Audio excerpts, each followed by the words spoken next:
Hi friends, good morning. இன்றைக்கி வந்து டே 22.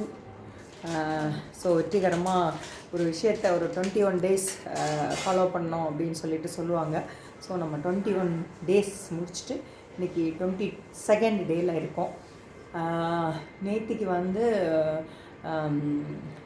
ரொம்ப அதாவது என்ன சொல்கிறது, நைட்டு காலையில் பண்ணினது வந்து அதோட வெளி வேலைகள் எல்லாமே நிறையா இருந்ததுனால நைட்டு வந்து நல்ல டயர்டாகவே இருந்தது. அதனால் நல்ல தூக்கம் வந்து நல்லா வந்து தூங்கியாச்சு.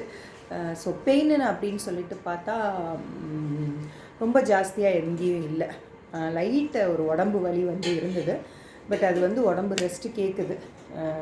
பட் இந்த 2-3 நாட்கள் இந்த சிவராத்திரி முடிகிற வரைக்குமே கண்டினியூஸாகவே கொஞ்சம் வேலைகள் ஜாஸ்தி இருக்குது. அதனால் உடம்புக்கு தேவையான ரெஸ்ட்டை கொடுத்தோம்னா அது நம்மளை நல்லா சுறுசுறுப்பாக செய்ய விடும்.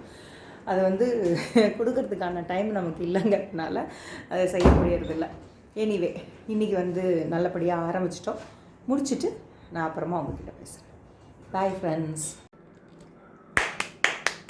ஹாய் ஃப்ரெண்ட்ஸ், டே 22 வந்து பயங்கர சக்ஸஸ்ஃபுல்லாக சூப்பராக முடிச்சாச்சு. நல்ல ஸ்வெட்டிங்கு.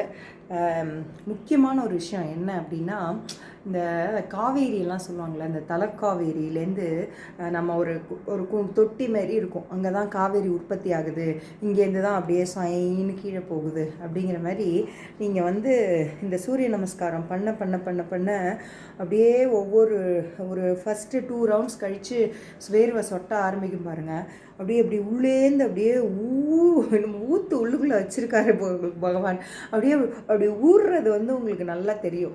பொதுவாக நமக்கு வேர்க்கும், ஆனால் அது எப்படி எங்கேருந்து வேர்த்து வந்து வருது அப்படிங்கிறது நமக்கு ஃபீல் பண்ண முடியாது இல்லையா? இது ஏன்னா நம்ம வேறு வேலைகளில் கான்சென்ட்ரேட் பண்ணிகிட்ருப்போம். இது வந்து எக்ஸசைஸ் அப்படிங்கிற அந்த ஒரே ஒரு இதில் கான்சென்ட்ரேட் பண்ணும்போது நீங்கள் கீழே குனியும் போது போகும்போது அப்படி இங்கே ஒரு ட்ராப், இங்கே ஒரு ட்ராப், இங்கே ஒரு ட்ராப் அப்படியே ஊறுறது வந்து அவ்வளோ நல்லா தெரியும்.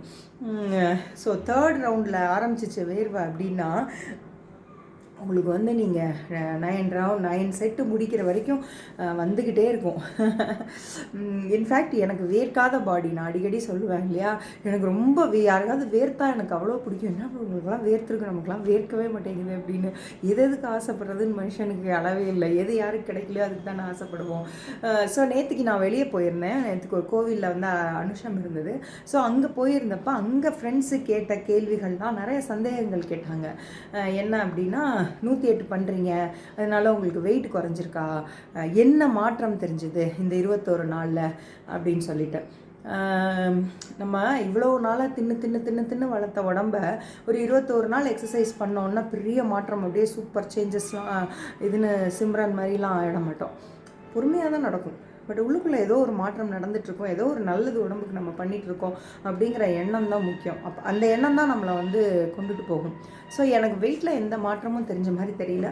ஆனால் ஹிப் சைஸு பின்னாடி நம்ம ப்ளவுஸ் போடும்போது வாழ்க்கையில் அவனுக்கு ஒரு பெரிய சந்தோஷம் இருக்கும். ஆனால் மிகப்பெரிய சந்தோஷம் என்ன தெரியுமா, ஒரு ப்ளவுஸை எடுத்தோன்னா நம்ம போட்டுட்டு ஒரு சாரீ வியர் பண்ணுறோம் அப்படின்னா அதோட ஒரு பெரிய சந்தோஷம் இருக்கவே முடியாது. அந்த மாதிரி ஒரு ப்ளவுஸ் நேற்று எடுத்து போட்ட உடனே கரெக்டாக இருந்தது, இடுப்பு லூஸாக இருந்தது. அது ஒரு என்கிட்ட ஒரு 10,000 கொடுத்தீங்கன்னா கூட அவ்வளோ சந்தோஷம் வருமா என்னன்னு எனக்கு தெரியல. அந்த அளவுக்கு ஐயோ என்னடா அது அப்படிங்கிற மாதிரி. இத்தனைக்கும் அந்த ப்ளவுஸ் நான் கரெக்டாக தைச்சேன். அதுக்கப்புறமா அந்த ப்ளவுஸ் பயங்கர டைட்டாச்சு. அதுக்கப்புறம் இப்போ வந்து அந்த ப்ளவுஸ் கரெக்டாக போட வந்து லூஸ் ஆச்சு. பெரிய விஷயம் இல்லையா? அதனால் எங்கேயோ ஒரு இன்ச் லாஸ் ஏதாவது ஒன்று பாடியில் நடந்திருக்கும். நான் அந்த அளவுக்குலாம் மெஷர் பண்ணி இங்கே எவ்வளோ இருக்குது, இங்கே எவ்வளோ இருக்குது பண்ணுறதுக்கு முன்னாடி அப்படிலாம் நினைக்கல. ஸோ ஏதோ நல்லது நமக்கு நடக்கும் அப்படிங்கிற ஒரு நம்பிக்கை தானே வாழ்க்கை. அதனால் அதை நோக்கி போயிட்டுருக்கோம். ஸோ நேற்றுக்கு வந்து நிறைய பேர் கேட்டாங்க என்கிட்ட, இந்த மாதிரி ஸ்டேட்டஸ் பார்க்குறோம் ரெகுலராக, ஸோ எங்களுக்கும் மோட்டிவேஷனாக இருக்குது, பண்ணணும்னு நினைக்கிறோம், அட்லீஸ்ட்டு ஒரு செட்டாவது பண்ணணும்னு நினைக்கிறோம், எங்களுக்கு வணங்க மாட்டேங்குது அப்படின்னு. எதுவுமே நம்ம கொடுக்குறது தான் இருக்குது. நாம் இந்த டைம் இதை நமக்காக ஒதுக்குறோம் அப்படின்னா அதில் நம்ம செஞ்சே தீரணும். அதுக்கான சக்தியையும் தம்பையும் பகவான் கண்டிப்பாக கொடுப்பாரு. ஸோ அதை நோக்கிய பயணம் நல்லபடியாக போயிட்டுருக்கு. ஸோ நாளைக்கு டே 23ல் சந்திப்போம். Thank you friends. நம்ம போய் அங்கே ஓட்டிட்டு அப்புறம் பார்ப்போம். 22 தங்கக்குட்டி நீ போய் உட்காச்சிக்கோ, உன்னோட இடம் இதுதான். இவ்வளோ நல்லா வெயிட் பண்ணல, இப்போ போய் உட்காச்சிக்கோ. ஓகே ஃப்ரெண்ட்ஸ், இந்த கட்டத்தில் ஃபஸ்ட்டு நாள் இன்றைக்கி ஆரம்பிச்சிருக்கோம். ஸோ சக்ஸஸ்ஃபுல்லாக போயிட்டுருக்கு. முடிச்சுட்டு நாளைக்கு பார்க்கலாம். Thank you friends, see you tomorrow, bye.